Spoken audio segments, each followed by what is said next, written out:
Haleluya. Yesu ashimwe.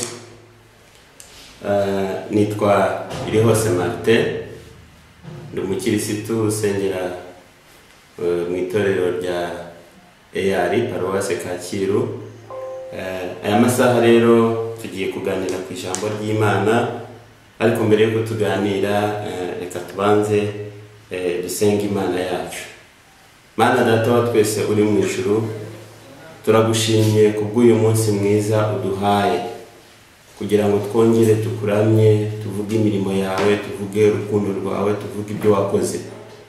Turakwinginze rero nk'Imana iri mu ijuru ngo umanukire muri iri jambo tugiye kuganira n'ubwoko bwawe.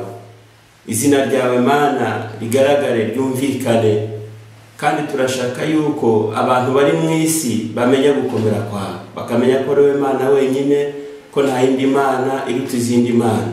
Ngwino bane natwe rero, kana amavuta yawe amanukire muri iri jambo mu izina rya Yesu, amen. Mana yacu ishimwe, tugiye kuganira ku ijambo ry'Imana rero, kandi ijambo nifuje ko tuganiraho muri aya masaha. Turifashisha rero ijambo ry'Imana dusanga mu rwandiko rwa kabiri Pawulo yandikiye Abakorinto, ibice byaho 5. Turasoma duhereye ku murongo wa 14, hanyuma tuze gusoreza ku murongo wa 17. Rwandiko rwa kabiri Pawulo yandikiye Abakorinto, ibice byaho 5, umurongo wa 14, dusoreze ku murongo wa 17. Haravuga hati: urukundo rwa Kirisitu ruraduhata, kuko twemejwe yuko nk'uko umwe yapfiriye bose, ariko bose bapfuye, kandi yapfiriye bose kugira ngo abariho be gukomeza kubaho ku bwabo, ahubwo babeho ku bw'uwo wabapfiriye akanazuka. 16 haravuze ngo nicyo gituma uhereye none tutazagira uwo dutekereza dukurikije amasekuru, nubwo ariko twatekerezaga Kirisitu, ariko noneho ntitukimutekereza dutyo. 17 haravuze ngo umuntu wese iyo ari muri Kirisitu aba ari icyaremwe gishya, ibya kera biba bishize, dore byose biba bihindutse bishya. Amen. Haleluya. Nifuje rero ko tuganira kuri aya magambo meza, ijambo ry'Imana. Mbere yuko ninjira muri iri jambo, mu by'ukuri nk'Abanyarwanda ndetse nk'abatuye isi turi mu bihe bikomeye, ibihe havuga icyorezo cya coronavirus, kandi ni icyorezo gihangayikishije isi yose muri rusange, ariko by'umwihariko n'u Rwanda. Mbere rero yo kujya kwinjira muri iri jambo, nifuje guhumuriza Abanyarwanda tuvuga ngo nubwo icyorezo gihari, nubwo ari icyago kigwiriye isi, ariko hamwe no gusenga Imana, dufite Imana ishoboye ibintu byose. Tuzi neza tudashidikanya ko iki kizahita, tugasigara tuvuga gukomera kw'Imana. Imana yacu ishimwe. Turasabira cyane abamaze kwandura, kugaragarwaho n'iki cyorezo. Imana yacu ibarengere, tuzi ko ari umuganga mukuru, tuyifitiye icyizere, kandi hamwe n'imiryango yabo, hamwe n'Abanyarwanda muri rusange, tuzi neza ko izabakiza, tukaririmba kunesha kw'Imana. Kandi tunafatanyirize hamwe gusengera isi dutuyemo, kuko iki ni icyorezo rusange, ariko reka twinginge Imana izadutabara. Imana yacu nishimwe rero. Reka twinjire mu ijambo ry'Imana tumaze gusoma. Aya magambo tumaze gusoma ni amagambo Pawulo yandikiye Abakorinto, ariko abandikiye mu buhe buryo? Abandikiye ari bande? Mana yacu nishimwe cyane. Uyu mujyi wa Korinto wari umujyi wari uriho ubucuruzi, wari ukize. Mu yandi magambo, hakorwaga imirimo itandukanye y'ubucuruzi, kandi aba bantu bari bafite n'imana zabo basenga. Iyo usomye ibitabo bisobanura Bibiliya, usanga uyu mujyi wonyine wari mu insengero 12. ariko nubwo byari bimeze bityo, uyu mujyi wari ufite ikibazo gikomeye, ikibazo cy'ubusambanyi. Nk'indi mijyi yose, iyo abantu bamaze kugira ubucuruzi, ubukungu, usanga hari ingeso zitandukanye zitangira zigenda mu bantu. Muri uyu mujyi rero harimo ikibazo gikomeye cyane k'ingeso z'ubusambanyi. Hanyuma Pawulo aza kugira ishyaka, aza kugira urukundo rukomeye aterwa n'ibya Kirisitu yamenye. Arangije aravuga ngo kuko Abakorinto cyangwa se umujyi w'i Korinto ari umujyi namaze kumenya amakuru yawo neza, nkamenya ko ari umujyi yegukize ariko utaramenya ibya Kirisitu, kandi agasanga wuzuyemo ubusambanyi n'izindi ngeso mbi zitandukanye. Aravuga ngo nkwiye kugera hariya kandi narangiza nkababwiriza ubutumwa bwiza. Icyo ni icyane. Urukundo rwa Kirisitu yamenye rutangira rumusunikira kubwiriza ubutumwa bwiza itorero ry'i Korinto. Arangije amaze kubwiriza uyu mujyi, ahita ashingayo n'itorero, niko Bibiliya itubwiye. Hanyuma igihe kimwe aza kumenya ko nubwo hari itorero, nubwo hari abantu b'Imana, ariko bya byago bwa busambanyi bwakomeje kugenda bwinjira mu itorero. Niko kubandikira rero izi nyandiko yazibandikiye. Yabandikiye urwandiko rwa mbere ndetse abandikira n'urwandiko rwa kabiri. Abandikiye kubera izihe mpamvu rero? Pawulo yakomeje kumva amakuru, aritegereza, asanga uyu mujyi wa Korinto ubwawo wakomeje kujyamo bwa busambanyi, ariko burakura bugenda bugera no mu itorero. Icya kabiri, yaje gusanga muri iryo torero abantu bamaze kuba abakirisitu, ariko nanone biremamo ibice. Hagenda hadukamo ingeso zigiye zitandukanye, bituma avuga ngo kubera ishyaka, kubera urukundo rw'umurimo w'Imana ngiye kubandikira. Ahita abandikira rero. Amaze kubandikira yari afite intego zikomeye. Intego ya mbere yari afite kwari kugira ngo yigishe abantu bo muri uwo mujyi uburyo bakomeza guhembuka kandi bagahembura itorero, ariko cyane cyane abari mu itorero aho ngaho. Icya kabiri kwari kugira ngo ubwo itorero ry'Imana ryinjiriwemo n'ubusambanyi, yigisha abantu ibyo kureka ingeso mbi n'ibyaha, cyane cyane ubusambanyi bwari bwaramaze kwinjira cyane mu itorero. Ikindi, abantu bari baramaze kugira amakimbirane mu itorero, aho abanyetorero ubwabo bari basigaye bagenda baregana mu nkiko, aho kugira ngo bitoremo abakuru muri bo bajya inama, ahubwo bakarenga ibyo bakagenda bakajya mu nkiko bakajya kuregana. Asanga bidakwiriye abakozi b'Imana, abantu bamenye Imana, asanga hari uburyo bagakwiye gukemura ibibazo byabo hagati yabo batagiye mu nkiko, cyangwa ngo bajye gukemurirwa ibibazo byabo n'abandi ndetse bataramenya Imana. Aterwa n'uwo mutima kugira ngo ashobore kugira inama, ashobore gutabara itorero ryari riri aho ngaho. Arangije yandika urwandiko, ararwandika, ariko mu kurwandika kwe atangira avuga iby'urukundo rwa Kirisitu. Nubwo yazi ko hari ibibazo, nubwo yarazi ko hari ubusambanyi, ariko aravuga ngo reka ne kugenda nkumuza cyane ku byaha byabo, ahubwo aravuga ngo reka mbabwire urukundo rwa Kirisitu. Araruvuga, yaruvuze muri aya magambo. Atangira ababwira uburyo bwiza Kirisitu yamanutse akava mu gihugu cyo mu ijuru akaza gupfira abantu kandi bari abanyabyaha. Icyo ni icya mbere. Cya kabiri, aravuga ngo amaze kumanuka akagera ku isi, ntabwo abo yaje gupfira bamwakiriye nk'ukwiye kwakirwa, ahubwo nibo batangiye kumurwanya, ndetse igihe kiragera baramubamba. Ni naho twageze rero mu rwandiko rwa kabiri twasomye. Aravuga ngo urukundo, umurongo waho ibice 5 ku murongo wa 14, niho yavuze ngo urukundo rwa Kirisitu. Haleluya. Ababwira urukundo rwa Kirisitu. Yesu nashimwe cyane. Ababwira urukundo rwatumye umuntu atsiga ubwiza mu ijuru, akamanuka akaza ku isi agapfira abantu. icya kabiri abo yapfiriye ntibanabimenya ntibabiha agaciro, ariko rukomeza kumusunika cyane. Ararubabwira, ahita ababwira ngo nanjye Pawulo ubabwira uyu nguyu ntabwo nari uwo kubabarirwa, nari umunyabyaha wagenderaga mu by'amategeko, nawe arabibwira. Ariko arababwira ngo urukundo rwa Kirisitu rumaze kuba rwinshi, rumaze kugwira muri ngewe, ndahindukira. Haleluya.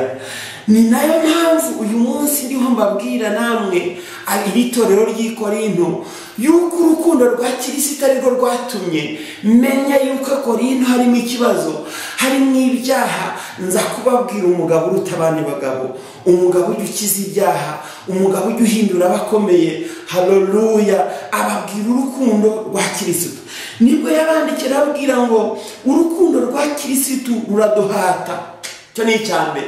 Ababwira yuko urukundo rwa Kirisitu rumuhatira we ku giti cye kuza kubwiriza ubutumwa bwiza i Korinto.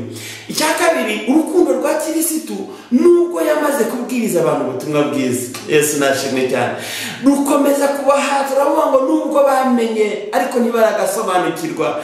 Reka urukundo rwa Kirisitu bongera runsunike, mbandikira mbabwire ngo nubwo itorero rihari ariko mwarinjiriwe, mwahuye n'ingorane, ntiyabareka. Arabwira ngo urukundo rwa Kirisitu rwongeye kunsunika, rutuma menya neza yuko muri mwebwe harimo abantu batarakura, bataramenya inyungu zo kumenya Kirisitu. Urukundo rwa Kirisitu ruramusunika. Kabiri, arababwira ngo ndetse urwo rukundo rwatwemeje yuko Kirisitu yapfuye, ariko aza gupfira ngewe namwe n'abantu bose batuye isi. Mu yandi magambo bishatse kuvuga ko yapfuye natwe tugahita dupfa ku byaha, ariko nubwo twapfuye ku byaha byo ntabwo byapfuye, bikomeza ko twizingiraho. Aravuga ngo nubwo yapfuye urupfu ntirwamuheranye, turashima Kirisitu yuko urupfu rutamuheranye, ngo ahubwo yarazutse abamenera ibanga. Arababwira ngo nubwo bimeze bityo, nubwo ibyaha bihari, nubwo ibitwugarije bihari, nubwo amakuba ahari, ariko ntabwo tuzapfa gusa, kuko hari uwazutse akazuka binesheje. Imana yacu nishimwe. Ababwira Kirisitu.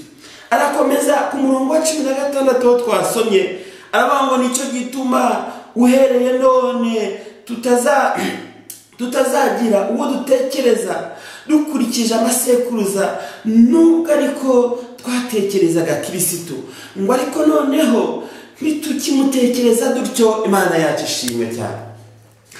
Arababwira ngo ubundi twagakwiye kuba tureba umuntu, tureba inkomoko ye, twagakwiye kuba tubareba mwebwe Abakorinto turebye imibereho y'umujyi wanyu. Ariko arababwira ngo ntabwo ari uko nguko, kuko na Kirisitu abantu bamurebaga nk'uwavukiye muri Mariya, abantu bamurebaga nk'uwaje mu isi aciriritse.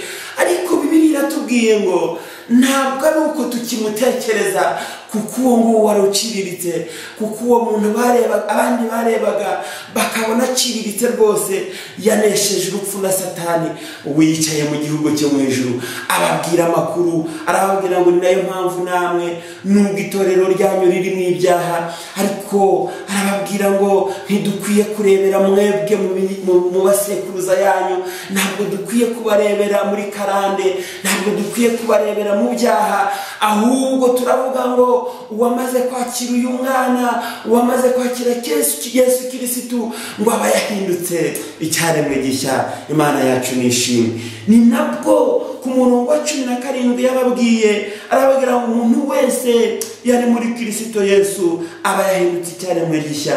Ibya kera biba bishize, kandi dore byose biba bihindutse bishya. Imana ishimwe.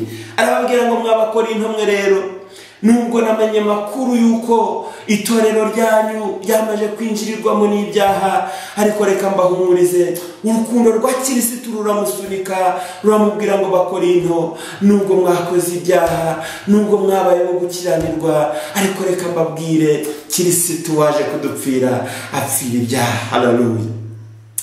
Yasize ibyaha byanjye, yasize ibyaha byanjye. Haleluya. Ngo ni umunyembabazi nyinshi muririmbyi ndamukunda, ngo ibyaha byanjye, ibyaha byanyu nibyo yazize, ni umunyembabazi. Ahita ababwira ngo kubera ko rero umuntu wamaze kwakira kirisitu aba ahindutse icyaremwe gishya.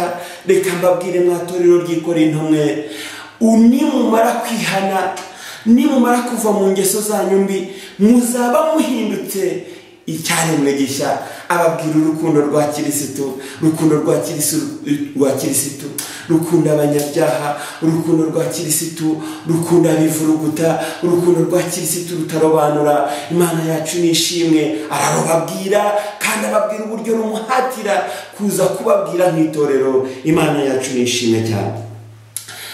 Uyu nguyu Pawulo rero tumugarutseho, hari ibintu byamuranze mu kwandika izi nzandiko cyangwa mu kubwira Abakorinto. Icya mbere nagikomojeho, yari afite urukundo adaterwa nuko ari Pawulo, ahubwo aterwa nuko yamenye umugabo usumba abandi bagabo. Cya kabiri, yari yaramenye ko hari Imana ibabarira, yamubabariye ibyaha adakwiriye. Ibyo ngibyo aragenda bijya muri we, aravuga ngo nanjye kuko namenye ko hari abandi bakiraniwe, hari Imana itanga imbabazi. Agenda atanga itangazo, agenda abwira abantu ngo kuko hari Imana ibabarira, nje kubabwira Imana ibabarira. Imana yacu nishimwe cyane. Cya kabiri, yabwiraga abantu yuko kuba kirisitu yarapfuye, yapfiriye twebwe, ariko nanone yarazutse. Mu yandi magambo yaragiye kubabwira ngo kuko bakiraniwe ntabwo bakwiye kuba barapfuye, ahubwo arabwira ngo nimuve mu ngeso mbi, abashishikariza kuva mu ngeso mbi kugira ngo urukundo rwa kirisitu rube muri bo, kandi nabo bazasigare batangaza bati twamenye ko hari Imana ijya ibabarira ibyaha. Imana yacu nishimwe kandi habwa icyubahiro. Muri iri jambo rero icyo nashatse kubwira abanteze amatwi, abanyarwanda bankurikiye ndetse n'abanyamahanga, nuko nubwo hariho gukiranirwa, ariko urukundo rwa kirisitu ruracyariho, babazi za kirisitu ziracyariho. Ni nayo mpamvu uvuga ngo nubwo ingorane zihari, nubwo ibyorezo bibaye byinshi, nubwo coronavirus ihagurukiye isi, ariko dufite Imana ibabarira. Abantu bakiraniwe, nje gutangaza inkuru y'amahoro yuko kirisitu ababarira. Imana yacu nishimwe. Cya kabiri, nje gutangariza abafite uyu mutima wo gusengera abandi, bavuga ngo nubwo hari abagezweho n'iki cyorezo, ariko bace bugufi babwira Imana itajya yibagirwa. Bango ariko nubwo bimeze bityo, dufite Imana yacu. Haleluya.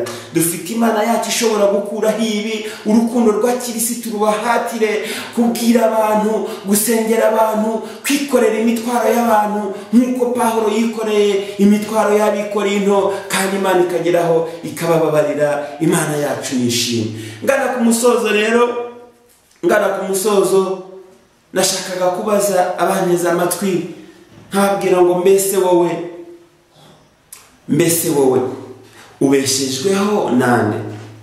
Cya kabiri, ese urukundo rwa kirisitu rujya rugusunikira gusengera abandi? Urukundo rwa kirisitu rugusunikira kureba ko hari abari mu byaha ukabaririra, nk'uko rwasunikiye Pawulo kureba iri torero akabandikira rimwe, akabandikira kabiri kugira ngo bave mu byaha? Mbese urukundo rwa kirisitu rujya rutuma rugusunika ukamenya ngo hari abantu bari mu kaga, ugatakambira Imana ukavuga ngo ubwo abantu bari mu kaga, reka nsabe Imana isumba byose ibababarire, ibatabare. Ese urukundo rwa kirisitu ruri gutuma usengera igihugu cy'u Rwanda, kugira ngo igihugu cy'u Rwanda ubwo kigeze mu kaga nta kisirimo, reka nshe bugufi n'abazi Imana. Urukundo rwa kirisitu rugusunikire gusengera igihugu, cyangwa wirebaho wenyine? Ese urukundo rwa kirisitu rujya rukubera umujyanama, kandi rukakubera umujyanama mwiza? Mbese wamenye yuko iyo umuntu yamaze gutabaza Imana, nubwo akaga kaba gahari, nubwo kaba gahagurukiye isi, ariko Imana isumba byose, haleluya, yohereje umwana wayo mu isi kugira ngo dutabarwe. Ujye umenya ko cyicaye ku ntebe y'imbabazi uyu munsi yakubabarira. Coje rero mbwira abanteze amatwi ngo nyabone, reka twongere twumva urukundo rwa kirisitu mu mitima yacu, rudutere gusabira abandi, kandi natwe twisabira kugira ngo kirisitu azaza aje gutwara itorero, azasange twaragize umumaro mu bihe nk'ibi, ibihe bigoye, ibihe by'akaga, tuba abanyamumaro. Imana yacu nishimwe. Reka dusenge Imana mu izina rya Yesu. Mana Data wa twese, turagushimiye, tuguhimbarije neza ko wandikishije iri jambo, kugira ngo aya masaha turyumve, kandi n'abantu bawe Mana bagiye gukomeza kumva iri jambo ryawe. Ninginze Imana ngo wongere ubibutse urukundo rubahatira gusabira abandi, urukundo rubahatira gusengera abari mu kaga, urukundo rubahatira gusengera abari mu byaha, urukundo rubahatira kwita ku bandi, ku bakene, urukundo rubahatira kuvuga ibyawe, urukundo rubahatira kumenya iri jambo, kandi urukundo rubahatira kumenya kwivomera mu minsi nk'iyi, iminsi mibi, iminsi y'ubuhenebere, kugira ngo igihe uzaba ugarutse mu izina rya Yesu uzabyibuke uri mu ijuru, uvuge ngo abangaba bakiri mu isi hari ibyo bakoze, kandi nibagera mu gihugu cyo mu ijuru uzabibahembere. Turagushimiye Imana kubyumvise, turagushimiye ukomeje kurengera igihugu cyacu kandi ukarengera isi muri rusange, kandi Imana ibingibi bituma isi mu mwijima wowe ukazabitamurura, ariko byose bikazarangira izina ryawe rimenyekanye, kuko ari wowe Mana isumba izindi mana, kuko ari wowe uruta abaganga bose. Udutabare Mana, urakoze kubyumvise kandi kubikora mu izina rya Yesu, amen.